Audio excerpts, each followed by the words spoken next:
আমরা দাবি করেছিলাম। স্যার যেটা আগের দিন বলেছিলেন কিছুটা সেটাকে জোরে জোরে। আচ্ছা ইন্দ্রনাথ তোমার মতো বলো, তুমি জোরে বলো। বলো। প্রথমত আমরা ফুড এক্সামে রি-এক্সামের দাবি এখানে করেছিলাম। পিএসসির মোড়াটার উপরে উঠে পড়ো না তুমি। বাদ দাও।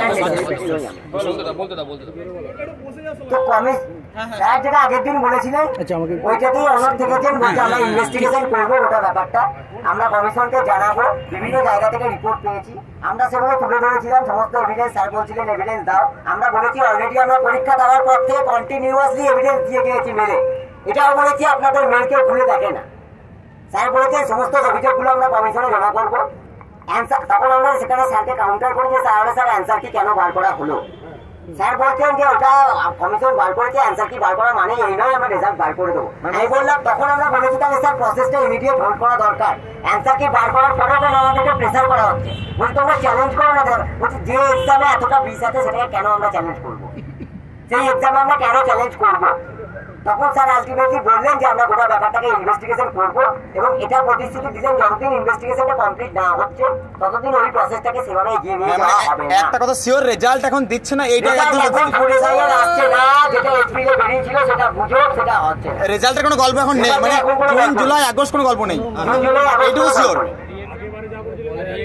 এইটুকু শিওর ক্যান্সেল, পরীক্ষাটা ক্যান্সেল, শেষ করতে দাও। পরীক্ষা ক্যান্সেল এবং রি-এক্সামের ক্ষেত্রে স্যার একা সিদ্ধান্ত নিতে পারেন না। কমিশন বলতে ওনাদের মেম্বার এবং চেয়ারম্যান যারা আছে তারা মিটিং করবে এবং মিটিং করে সিদ্ধান্ত নেবে। যতদিন না হয় ততদিন এক্সামিনেশন প্রসেস বন্ধ থাকবে। আমাদেরকে বলা হয়েছিল যে মার্চ মাসে শেষ করে এটা করা হবে, আলোচনা করা হবে, মিটিং করা হবে, তাহলে সেটার কোনো আপডেট না। মার্চ মাসে শেষ করে ওনারা এরকম কোনো টাইমলাইন দিতে চায়নি। ওরা বলেছিলেন আগেরবারে বলা হয়েছিল আমাদের শেষ করে একটা মিটিং হবে, একটা আমি বললাম স্যার আগের দিন তো আপনি বললেন যে আপনি আমাদের ডেট দিলেন, আমরা আলোচনা করব। সেই দিন আমাকে বলেছিল 19 তারিখ বলেছিল। আমরা 4টা জেলা রিপোর্ট পেয়েছি, এখনো সব জেলা পাইনি। সব জেলা পেলেই আমাদের তদন্ত শুরু হবে। তো আজকে বললাম এখনো সবাই ছিল, সেম কথা বললো যে আমরা এখনো সব জেলা রিপোর্ট পাইনি। বলছে এই তো তোমরা 10 দিন আগে এলে, তাহলে কি করে পাবো? মানে মোটামুটি উনি বলতে চাইছেন এই 23টা জেলা রিপোর্ট পেতে এখনো হয়তো এরকম ব্যাপার সময় লাগবে। বলে অ্যান্সার কেন করলেন? বলছে ওটা করলাম, ওটার সঙ্গে রেজাল্টের কোনো সম্পর্ক নেই। মানে একদিক দিয়ে আশ্বাস দিলেন, এখন মোটামুটি 4 মাস 5 মাস রেজাল্টের কোনো গল্প নেই, এইটা ওনাদের দিয়ে শিওর। বিশ্বাস লিখে দিয়েছে, লিখিত দাম নেই। এই মাসে রেজাল্ট করব এরকম প্রত্যেকবারে বলে, তারা ঠিকই বলছেন না। বলি একটা কথা খালি, তারপর আরেকটা কথা নিয়ে বারবার বলেন তোমরা তো কোর্টে গেছো, আমার কাছে কেন আছো? কোর্টে দেখে নাও, মহামান্য আদালত যা রায় দেবে আমি তাই মেনে নেবো, এটা উনি বলছেন। তাহলে আপনি মানে ও চাইছে যে রেজিগনেশন দিতে, তাহলে রেজিগনেশন আপনারা দুর্নীতি করছেন চাইছে, তাহলে রেজিগনেশন বলছেন যদি দুর্নীতি হয়েছে একটু বলতে করেছো ওনারা প্রমাণ করো, তারপর ওনারা যা সিদ্ধান্ত নেবেন ওনারা দেখবেন ক্যান্সেল করেন না। তখন আমরা বললাম যে স্যার হাইকোর্টে পরে আসছে, আগে তো আপনিও চাইলে আগে পারবেন। আমরা বললে আমি আজকে বিকালে কেস তুলে দিচ্ছি, যদি আপনি বলেন আমাদেরকে প্রতিশ্রুতি দেন যে আমরা এই করবো। না, ওইটা আমি কখনোই পারবো না। মানে উনি চাইছেন যে কেস হোক, এবার আমি একদম থ্রেটনিং দিয়েছি, আমি ডাইরেক্ট আমার হুমকি দিয়েছে। আমি ডাইরেক্ট বললাম স্যার আপনি যা করছেন এরপরে কিন্তু আমরা বড় কেস করবো। আপনি অ্যান্সার কি ভুল করলেন, এইবার কিন্তু এক্সামটা পুরোপুরি হোল্ড করে দিল, আপনার কোনো এক্সাম বার করতে পারবেন না। তখন ডাইরেক্ট বলছি হুমকি দিচ্ছ? হ্যাঁ স্যার, যদি আপনি মনে করেন যে না হয় তাহলে কিন্তু আমরা এর উপর হোল্ড করবো। বললাম যে আমরা ফাইলিং শুরু করে দিয়েছি, আমরা বড় কেস করবো এবং আপনাদের পুরো প্রসেসটা হোল্ড করে দেবো। আপনারা যারা কাছে টাকা খেয়েছেন তাকেও চা দিতে পারবেন না, আর আপনারা কিছু এগোতেও পারবেন না। এবং আমাকে তখন এরা একটু টপিক চেঞ্জ করে একটু সিচুয়েশন কন্ট্রোল করেছে, আমাকে একটু মানে একবার বলে হুমকি দিচ্ছে। আমি এটা বলে দিচ্ছি আমরা বড় কেস করবো, আপনাদের প্রসেসটাকে পুরো আটকে দেবো, আপনারা কিছু এগোতে পারবেন না। আমি একটা কথা বলি, উনার কথা শুনে মনে হলো একটা কনক্লুশন সিদ্ধান্ত, এটা উনার কথা বলছি, কিন্তু কেউ রেগে যাবেন না। মানে আমার যা মনে হলো যে ফুড এসআই হয়তো এক্সাম ক্যান্সেল নাও হতে পারে। শোনো ভালো করে, আমি কিন্তু বানিয়ে বলছি না, ওনার দিক থেকে মনে হলো ফুড এসআই এক্সাম ক্যান্সেল না হতে পারে। তবে এইটা উনি সবার সামনে একদম মোটামুটি লিখিত নয় কিন্তু 90% শিওর আমার মনে হলো যে পিএসসি ক্লাস শিফটটা সিঙ্গেল শিফট এক্সাম হবে। আর যতটা কড়া পদক্ষেপ করা যায়, মানে টেন্ডার যেমন হয়েছিল ওই রকম টেন্ডারের সঙ্গে কথা বলছে, পুরো স্বচ্ছ হবে। এইটা কিন্তু মোটামুটি আমার 80 থেকে 90% মনে হলো হবে। নয়তো আমরা বললাম যে এক্সাম বয়কট করবো, এটা কিন্তু আমার মনে হলো যে হবে। মানে আগামী পিএসসিটা একটু হলেও ভরসা করা যায়। সিঙ্গেল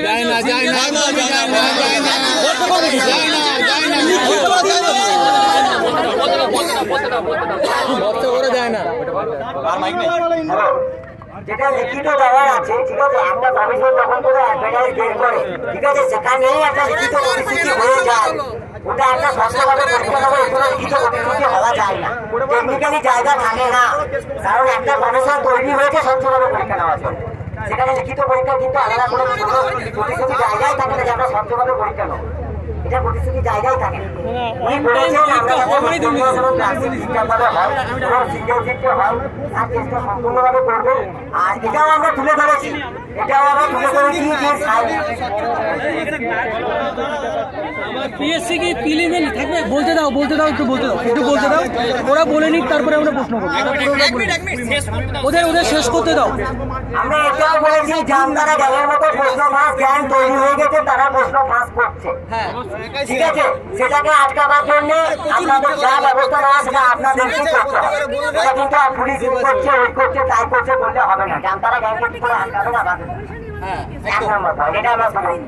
সেকেন্ড আরেকটা জিনিস ওখানে আমরা বলেছি যে এই যে মিসলেনিয়াস এবং ক্লাসিক পরীক্ষাটা সিঙ্গেল শিফটে যদি না হয়, তাহলে প্রশ্নের ভ্যারিয়েশন যেন একবারই না হয় সেটা করার করতে হবে।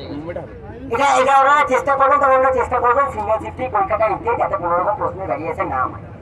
ইন্ডিভিজুয়াল স্কোর কার্ড, যেটা WBCS যারা পরীক্ষার্থীকে যেখানে কেউ থেকে থাকে, WBCS এবং WB audit and account service, এটুকুর ইন্ডিভিজুয়াল স্কোর কার্ড বেরোয় না। আমরা বলেছি অন্য পরীক্ষার মতো এই পরীক্ষাতেও দিতে হবে, ইন্ডিভিজুয়াল স্কোর কার্ডটা একটা আবশ্যিক ব্যাপার হবে। এবার থেকে সমস্ত পরীক্ষার জন্য ইন্ডিভিজুয়াল স্কোর কার্ড বেরোয়, যে কত নাম্বার পাচ্ছে জানবে, সেটার জন্য আজকে সাহায্য নিতে হবে না, একটা নাম্বার জানার জন্য। এটা উনি প্রতিশ্রুতি দিয়েছে, এটা হবে, এটা হবে, এটা পালন হবে, এটা সবই পালন হবে। এটা হয়েছে ইন্ডিভিজুয়াল স্কোর কার্ড আজকের ফল জিরো না পুরোপুরি বলা যায় না, কিছু পজিটিভ রেসপন্স এসছে, কিন্তু যেটা পরীক্ষা বাতিল হওয়ার ব্যাপার আছে সেটা কিন্তু উনি এখনো পর্যন্ত জায়গাতেই আছেন, ওই রিপোর্ট পায়। কারণ কোর্টে কেস আছে সেটা একটা ব্যাপার, কিন্তু আমরা বলেছি কোর্টে কেস থাকলে, আমি বলেছিলাম পার্টিকুলারলি কোর্টে কেস থাকলে কমিশন যে কোনো সময় পরীক্ষা ক্যান্সেল করতে পারে। আমরা কিন্তু কোর্টে গিয়েছি ক্যান্সেল করা পারবো না, এটা কিন্তু নয় যে ক্যান্সেল করাটা আটকা পারবো। কমিশনে কিন্তু রাইট আছে ক্যান্সেল করাবো, ওটা বলেছেন আমরা ইনভেস্টিগেশন করবো, দেখবে রিপোর্ট না আসার পর্যন্ত ওখানে কিছু করা ক্যান্সেল করার ইচ্ছাই নেই। প্রমাণ সমস্ত জমা দিয়েছি, ওনারা রিপোর্ট নেবেন, রিপোর্ট নিয়ে কি করবেন। আর এটাও বলেছি যে আপনার যদি পাওয়া গেলে চেয়ারম্যানের সঙ্গে দেখা করবো, হ্যাঁ আমরা সেটাও চেষ্টা করবো চেয়ারম্যানের সঙ্গে দেখা করতে পারি। তাহলে ওদের কি পাওয়ার? ওদের কি পাওয়ার? কি করতে বসে আছে? ওদের পাওয়ার বলতে আমরা ম্যান পাওয়ার নাকি নেই, সরকার ম্যান পাওয়ার আমরা যেটা বলেছি সেটা আমরা বলেছি আপনাদের ম্যান পাওয়ার নেই, তার দায়টা কি আমাদের উপর পড়বে? আপনারা চাকরি পান না, দিয়ে পান না, তার দায়টা কি আমরা চাকরি পেয়ে গেছে, আমরা তো চাকরিটা পাচ্ছি না। তখন উনি চুপ ছিলেন, কিছু বলতে পারেননি, বলার মুখ করে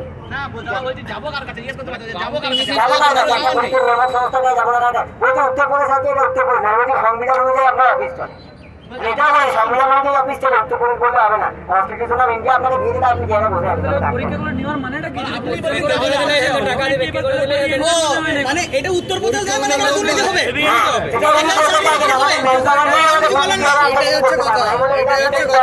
এটা উত্তরপ্রদেশ নয় মানে পশ্চিমবঙ্গ, মানে এটা দুর্নীতি হবে, এখানে চাকরি চুরি হবে, চুরি করবে, এটা হচ্ছে কথা। তার মানে আজকে যেটা মেন বোঝা গেল ফল শূন্য। তাহলে সেখানে কি কোনো ফল শূন্য হয়েছে? প্রতিশ্রুতি বলতে আমাদের ব্যাপারটা হচ্ছে ক্লার্কশিপের মিসলেনিয়াসের ললিপপ দিয়েছে।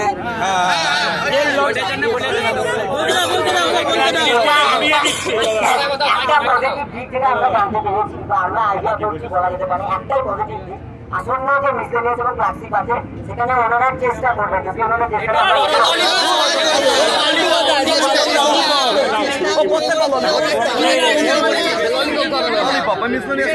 ওনারা চেষ্টা করবেন যাতে দুর্নীতি না হয়, যতটা